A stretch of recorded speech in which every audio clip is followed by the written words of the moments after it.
Hi there guys, it's Tom from Dolphin Dive Productions, and we're heading through the fourth door of our Advent Calendar series of our games of our lives. And I've chosen a game from a series that's very close to my heart. It's a Call of Duty game. For those of you who know my channel, both myself and Nabbit HD are big Call of Duty players. I've loved it ever since Call of Duty 4, and Nabbit's very big on the Call of Duty competitive scene, so you're going to get unique insights into Call of Duty from both of us. I'm not going to lie, there are a couple of Call of Duty games. Again, that's no surprise since we've got such a passion for the game series. But mine was a little bit of an odd choice. It's a game that was only out this year, which means those of you who know Call of Duty and know that they release a game every year, you should know it's Advanced Warfare. Now, a couple of you may be thinking, Tom, what's wrong? What's wrong with the classics?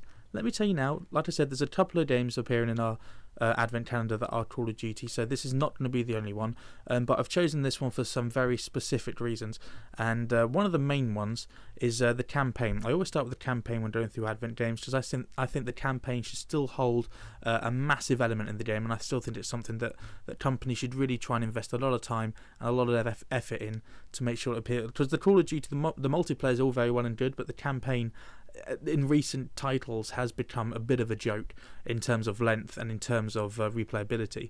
Although the length of the Advanced Warfare is not dissimilar to previous titles in Call of Duty, it is a much better, a much more thought out campaign compared to previous games.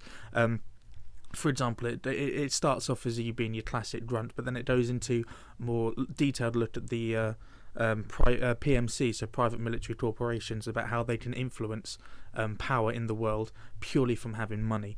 Now, I think that's a very interesting view. The world domination theme throughout Call of Duty has always been terrorist organisations or Russia or Ukraine and places like that, but to actually have a homegrown enemy, a private who owns a PMC, private military corporation, is a really unique and interesting look at how warfare is going to be played out, I believe, in the coming years and in the near future. I don't think it's such a big step, and the way they utilise the exoskeleton, as in the people that have the most money, like the PMC owner has the most money, so he has the most advanced tech, which means his soldiers are more advanced than other corporations or just regular armies across the world. And I think it's a fantastic look at how warfare is going to be fought and how money will influence power, rather than looking for loyalty from where you were grown up, from where you were born. You're now fighting for money, so you need a lot of mercenaries, you need a lot of cutthroat people that have left the army or disillusioned with the army, like yourself, who are looking for a way back into military service, and the PMC offers a great way out. Now, Kevin Spacey puts in a fantastic performance.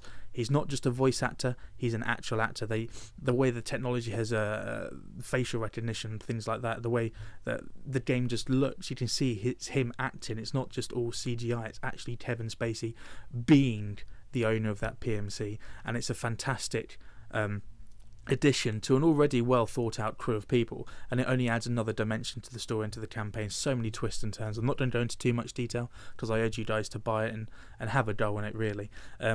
Like previous titles, there is obviously a multiplayer, and for me this is where Advanced Warfare makes it into my Advent Calendar. Only just, but it does make it, purely because for the last 3 or 4 years we have been asking for something different, and every year we have been ignored, or they think that they already know what they're doing, that they already think that Call of Duty has reached the heights that it's going to make it, so they haven't really bothered to expand on the multiplayer. And if they have, it's only a few more kill streaks here and there, a few more perks, and in some cases the changes, like for example, I'm going to take Ghosts. I did actually like Ghosts because it suited my style of gameplay, but it was such a massive shift from the popularity of Black Ops 2 and Modern Warfare 2. It slowed the game down, the wide open maps, the snipers, the poorly thought out maps basically was the main issue that people had with Ghosts. But it did address a lot of the things like the spawn system, weapons, and offered you a wide variety of perks. But the one thing that Advanced Warfare does over Ghosts is it adds literally an entire new dimension into the way the maps are thought out and the way that Call of Duty is now played online.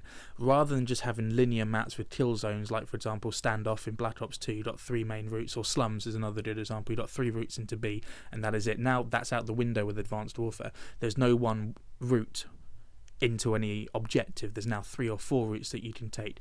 They've now added a verticality that we've been asking for years, since Modern Warfare 2 introduced High Rise and other maps in Modern Warfare 2, that just needs that little bit of verticality, a little bit of other dimension to make the gameplay different, and to split it up and make the game a little bit more fun. And now with the added boost jumping, the way they've brought that in, it makes it for a much faster paced gameplay. And coming from a Call of Duty fan that has put 30 days and 30 days plus into every Call of Duty title bar Ghosts, it's a welcome shift. You know, you're now no longer going through the motions. Every time I play Advanced Warfare, I watch people, the way they kill me and the way that they move, and my teammates, how they get around the map. I am learning every time I play a new way of getting around the map. The weapons are really well thought out. Pistols, again, I did an Advanced Warfare commentary. If you want to see more details about my in-depth thoughts about that, then that's fine, go check it out. But this commentary I'm keeping shorter, and just explaining why it's made it into my advent calendar. And purely the main reason is because there's such a massive shift from what Call of Duty used to be to what it is now. And I think this is really going to propel Call of Duty back onto the world stage, and I think it's going to propel Call of Duty into new and exciting directions. And guys, thank you so much. That's been Advanced Warfare. If you haven't got it already, check it out. Check out some videos. It's really, really fast paced online. If you liked your Modern Warfare 2, if you like your Black Ops 2, then I think you're going to enjoy this more than you did Ghosts. And again, DLC's coming out. Zombie only out on DLC, but they are coming back. So guys, that's the 4th game of our advent calendar, and now on to our YouTuber of today. And that YouTuber of the day is a very good friend of mine. He's helped us out a lot over the last year, really, just on Twitter especially, shouting out our videos, getting in contact with us, letting us know how we can improve, what he likes, what he thinks other people will like, and generally just being a really good friend throughout the first year of our mission and our partnership. And that is Hazzerrobbo. I'm very, very happy to be able to do this shout out for him, because he deserves so much, as much attention as I can shovel his way. His videos are really, really good. What you can expect at the moment from his YouTube channel, you can expect Minecraft, you can expect FIFA 15 videos. I know from experience from playing him, he's a very good FIFA player, so he'll be bringing you top quality videos on that. He'll be doing different series on that as well, and I know for a fact that we are going to be working together along with a couple of other YouTubers on a FIFA 15 series, which I'm very much looking forward to. What you can also expect from him, and some of the more popular videos at the moment, he's recently started uploading after a brief hiatus, and that is GTA 5 on PlayStation 4, next generation GTA 5 videos. Again, we're going to be working together along with a number of YouTubers on a couple of fantastic. He's got a couple of fantastic ideas for GTA series with a number of other YouTubers, including myself. Again, really looking forward to see what comes of that. Really looking forward to working with him and using all those ideas he's got bottled up in that head of his. What else you can expect? Minecraft. He's a very, very good Minecraft player. He's very passionate about Minecraft. EGX as well. He went to Eurogamer 2014, got some gameplay from there on games that are coming out, and keeping you guys up to date with what's new in the gaming world. He did his ALS Ice Bucket Challenge, some old FIFA 14 videos, which are brilliant. And he does what I like about his FIFA videos as well is, while he commentates, he tells you what he's doing, how he plays the game, his tactics, how different players have different attributes on the pitch. And one of my favourite series that he did are overpowered players. So he goes into an in-depth look at some of the Ultimate Team players that aren't rated that well, but has some overpowering quality that makes them like unstoppable, even if they're a bronze or a silver player. That's a player that's really unstoppable, and he gives you some really handy tips and tricks. His Ultimate Team as well, he starts from scratch. He's not one of those guys that buys loads of gold packs like me. He's not one of those guys that buys loads of gold packs. He's someone that starts up from bronze and works his way up all the way up to gold player, and he gives you a step-by-step guide on how to do that, and an in-depth look at how he plays FIFA, which is absolutely fascinating. Guys, I urge you to check him out. As usual, his YouTube channel is a link in the description, and there's a link you can click on the screen now from the start of the shout out that takes you to his YouTube channel. Also Twitter, he's an extremely active Twitterer, if I can call him that. He's always engaging with his followers, engaging with his subscribers, and just generally engaging with the YouTube community, which is an absolutely fantastic place to be in, because he's always giving me ideas. We're always coming up with ideas for videos and how we can work together and how we can get as many people involved as possible, and to form our own community, pretty much.